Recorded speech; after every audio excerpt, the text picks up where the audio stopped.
Israeli সেনাবাহিনীর একটি ব্যাটালিয়নের উপর নিষেধাজ্ঞা আরোপের পরিকল্পনা করেছে দেশটির পরম মিত্র যুক্তরাষ্ট্র। প্রাথমিকভাবে বলা হয়েছে, মানবাধিকার লঙ্ঘন সহ নানা কারণে ইসরায়েলি সেনাবাহিনীর নেতজা ইয়াহুদা ব্যাটালিয়নের উপর নিষেধাজ্ঞা আরোপ করতে যাচ্ছে যুক্তরাষ্ট্র।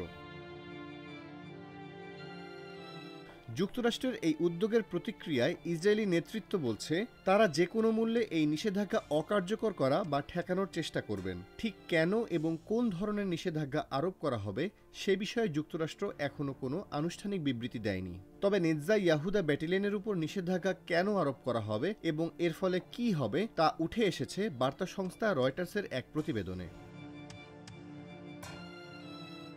ইসরায়েলি প্রতিরক্ষা বাহিনী আইডিএফে নেতজা ইয়াহুদা ব্যাটালিয়ন চালু করা হয় 1999 সালে। মূলত কট্টর অর্থোডক্স ইহুদিদের বিশেষ সুবিধা দিয়ে সেনাবাহিনীতে ঠাঁই দিতেই এই ব্যাটালিয়ন চালু করে ইসরায়েল। বিশেষ করে সেনাদের ধর্মীয় কার্যক্রম পরিচালনা, যেমন প্রার্থনার সময় দেওয়া, ধর্মীয় অধ্যয়নের সুযোগ দেওয়া, নারী সেনাদের তাদের কাছ থেকে দূরে রাখার সুযোগ দেওয়া হয় এখানে। ফিলিস্তিনি বংশোদ্ভূত মার্কিন নাগরিক 78 বছর বয়সী ওমর আসাদের মৃত্যুর পর যুক্তরাষ্ট্র ইসরায়েলকে বিষয়টি তদন্ত করে দেখতে বলে। দেশটির নেতজা ইয়াহুদা ব্যাটালিয়ন ওমর আসাদকে ধরে নিয়ে যায় এবং পরে তার মরদেহ একটি ভবন থেকে উদ্ধার করা হয়।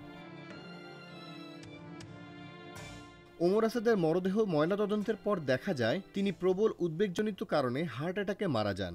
একই সঙ্গে তার গায়ে আঘাতের চিহ্নও ছিল। সাধারণ ফিলিস্তিনি হলে হয়তো বিষয়টি নিয়ে অতটা হইচই হতো না, কিন্তু ওমর আসাদ মার্কিন যুক্তরাষ্ট্রেরও নাগরিক হওয়ায় বিষয়টি হালে পানি পায়।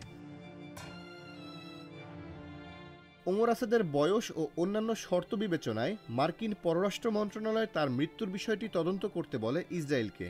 জানা গেছে, ওমর আসাদকে গ্রেপ্তারের পর নেতজা ইয়াহুদা ব্যাটালিয়নের সেনারা তার মুখে কাপড় গুজে দেয় এবং হাতকড়া পরায়। তাদের অভিযোগ, ওমর আসাদ সহযোগিতা করতে রাজি না হওয়ায় এমনটা করা হয়েছে। ওমর আসাদের মৃত্যুর পর নেতজা ইয়াহুদা কমান্ডারকে তিরস্কার করা হয় এবং 2 কর্মকর্তাকে চাকুরিচ্যুত করা হয়। কিন্তু ইসরায়েলি সামরিক আদালত তাদের বিরুদ্ধে কোনো বিচারিক কার্যক্রম এগিয়ে নিতে অস্বীকার করেন।